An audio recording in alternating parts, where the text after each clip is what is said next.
Uh, Hi everyone.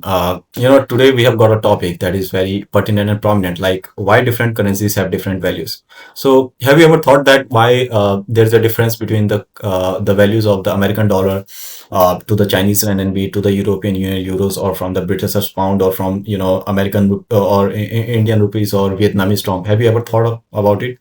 Maybe happened that it would have struck your mind, but you might not have thought about it. So let's take an example that you are going from America to London or from America to China. So you will require your currencies to be exchanged with respect to that particular country. Like if you want to go from USA to London, then you will have to convert your currency with the exchange rate to the euro. Like I think one USD is around 90 cent of the euro.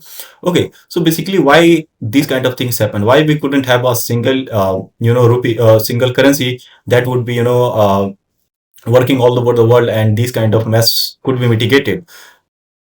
These kind of things can't happen like that. You will understand later on as we go on with this topic. But before that, I want you to understand the history of the currencies. Okay, so basically, right now the system that is going on is a fiat money kind of system. Fiat money is that in which the government backs the promise. Okay, but before that, there would be a kind of a system which would allow gold to be the standard to fix any money. So what would happen at that point of time is that the money would be fixed on the gold. Okay, basically one. Let's take an example of the America. $1 would be pegged against 1 unit of gold. So at that point of time, it was feasible kind of things, and these kind of system would be working at that point of time, and it was not a big deal. But as the system started to improve, there was more economic development. There was a less of gold. You couldn't print more of a money with less of a gold, because that would be a different kind of scenarios. There were war kind of situation that was mongering at that point of time. There was more of a investment that was required by the United States of America to do all over the world. So basically, it was not feasible to determine or to peg their currencies with respect to gold. So they tried to remove that system, and then the system that is prevalent right now is the fiat money system that is prevalent all over the world. So we will talk about the fiat money. So what is fiat money? It is the promise of the government that it does have a value. तो US में जितनी भी US क्या all over the world किसी भी country में आप उठा लीजिए, अगर वहां पे करेंसी प्रिंट होती है तो वहां की जो रिजर्व बैंक है वो कहता है कि हाँ इसकी वैल्यू है, and we promise you to pay that much of amount. तो अब ये चीजें जो मनी प्रिंट होती है वो प्रॉमिस के बेसिस पे प्रिंट होती है, ना कि गोल्ड के बेसिस पे. This is called fiat system. So अब हम बात करते हैं कि कोई भी करेंसी का जो एक्सचेंज रेट है या वैल्यू है वो कैसे डिटरमाइन करता है. So we will start with a single country. We will take a single country that is United States of America. तो सबसे पहली चीज हम देखते हैं कि किसी भी करेंसी को जो सबसे ज्यादा अफेक्ट करता है वो इन्फ्लेशन करता है. इन्फ्लेशन क्या होता है? तो basically you have let's take an example in your country, particular country. $1 is able to buy around 2 units of bread. Okay, but after some times it is not feasible, and you are able to just buy only 1 unit of bread. तो क्या हो गया कि आपके economy के अंदर money की supply बढ़ गई, और जब आप ही के इकोनॉमी के अंदर मनी की डिमांड इतनी नहीं है, तो बाहर के जो देश है जैसे इंडिया है, वो क्यों इन्वेस्टमेंट करेगा, क्यों चाहेगा कि आपकी मनी को परचेज करे. और जब वो इस चीज को परचेज नहीं करेगा तो आपका एक्सचेंज रेट ऑलरेडी डाउन हो जाएगा. तो इस केसेस के अंदर क्या होगा, इंडियन रुपी जो है वो बढ़ेगा और यूएस की जो करेंसी है वो डाउन होगी. तो इन्फ्लेशन जो है वो अफेक्ट करता है. दूसरा है इंटरेस्ट रेट. इंटरेस्ट रेट क्या होता है कि कोई भी यूएस का, जैसे हमारा इंडिया का रिजर्व बैंक ऑफ इंडिया है, ठीक है. In the same way there is an institution in the United States of America that is called Fed, and is chairman is Jeremy Powell. Okay, so what they do is they interest rate basically means we are going to borrow money from the public or from any countries of the world, and we are going to give you that much of interest on that particular amount. Like, take an example that US Fed is saying, give me the money and I will give you interest of 10% on that particular amount. Okay, basically तो हम क्या करेंगे कि अगर US का fade 10% interest दे रहा है और यूरोपियन बैंक जो है वो 8% इंटरेस्ट हमें दे रहा है, तो अगर इंडियन इन्वेस्टर होगा तो वो कहाँ जाएगा? So what they will do, they will take out the money from the Europe and they will invest in the United States of America. और जब हम यूएस के इकोनॉमी के अंदर पैसे को इन्वेस्ट करने जाएंगे तो we basically will require dollar to invest in that particular country, and the dollar demands will increase and the value of the dollar will increase. Okay, so basically, that as the demand of anything increases, this is, the principle of economics.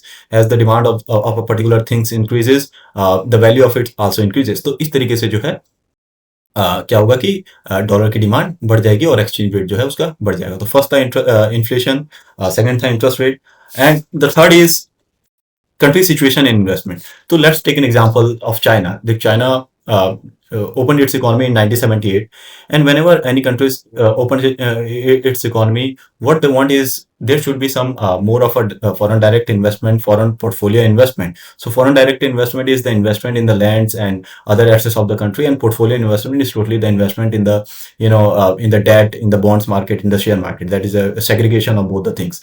Okay, तो कोई भी country चाहेगी कि कोई दूसरी country आए, हमारे country के अंदर इन्वेस्ट करे. और जब भी किसी कंट्री के अंदर आप इन्वेस्ट करने जाओगे, तो अगर यूएसए इंडिया के अंदर इन्वेस्ट करना चाहता है, जैसे यूएसए की कुछ कंट्रीज है like Microsoft, Google, Apple, they want to open data centre in the country. तो what they will try to do, they will purchase land, they will try to purchase the plant and machinery, they will try to hire workers. So if they are going to do all those kind of things, they might have to invest in our country in our local currency. So the demand of the rupees will increase, and as the demand of the rupees will increase, the exchange rate of the rupees will be higher as compared to the United States of America. So ये चीजें भी determine करती है कि आपकी currency की value क्या है. Fourth is export and import. Export import is a major part and parcel to determine the value of any currency. Like it helps in revaluation and devaluation of the currency. So let's take an example that the USA and India is having a trade of around 160 billion. Okay, and in 160 billion, the India is exporting around $100 billion of goods and services and importing around $60 billion dollar of goods and services. So there is a difference of around $40 billion. और $40 billion की वजह से हमें जो है बहुत ज्यादा profit हो रहा है. तो अगर हम $100 billion of डॉलर का एक्सपोर्ट कर रहे हैं, तो इसका मतलब हमारी करेंसी की डिमांड उतनी है, क्योंकि अगर यूएसए परचेज करने आएगा तो वो हमारी लोकल करेंसी में परचेज करेगा. तो उनके पास जो डिमांड है वो $100 बिलियन का है, और हम जो उनके करेंसी का डिमांड कर रहे हैं वो $60 बिलियन का. तो $40 बिलियन की जो डिमांड है हमारे रुपए की bye American, it's more. So basically हमारी जो करेंसी की वैल्यूएशन होगी वो ज्यादा होगी. इसीलिए कहा जाता है कि कोई भी manufacturing countries is always rich. Like take the example of China, it is a manufacturing powerhouse. So basically its economy is rich in diversity. United States of America, European Union. So that is why it is very important that any country should be very rich in export, import, or on the service production. So these are the four things, like inflation, interest rate, export, import, currency situation. These are the things that determine the value of the currency. अब एक point था paging system, fix values. ऐसा भी तो हो सकता है कि मैं, जैसे यूएस का डॉलर है, मैं ऐसे कह दूं कि $1 is about to 100 rupees. Exchange rate को ही हटा देते हैं, ना इन्फ्लेशन इस अफेक्ट करेगा, ना किसी कंट्री की सिचुएशन अफेक्ट करेगी, ना कोई भी चीज करेगा. लेकिन ये चीजें आप जब भी कर सकते हो when basically that particular country is very strong. Like एक ब्रूने और Singapore, there are two countries where Brunei has pegged their currencies to Singapore. Like उनका कहना है कि ब्रूने की जो करेंसी होगी वो सिंगापुर के इस यूनिट के बराबर होगी. तो अगर सिंगापुर की करेंसी अगर बढ़ती है तो ब्रूने की करेंसी भी बढ़ेगी, और सिंगापुर की करेंसी घटती है तो ब्रूने की भी घटेगी.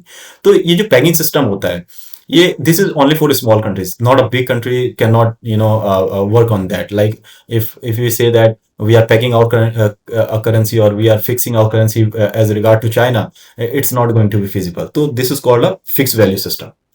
अब एक और चीज आती है कि जो लास्ट टॉपिक है, which is about, do you know about revaluation and devaluation of currencies. तो revaluation और devaluation में क्या होता है, जैसे कि चाइना है, ठीक है, China is exporting country. So China को एक्सपोर्ट करना होता है, तो वो क्या करता है कि अपनी करेंसी को डीवैल्यू कर लेता है. क्योंकि अगर चाइनीज रेनबी अगर वो ज्यादा होगी, ठीक है, तो कोई भी बाहर की जो कंट्रीज होंगे, they will try to say that the things that China is selling is not that much cheaper as compare to other countries.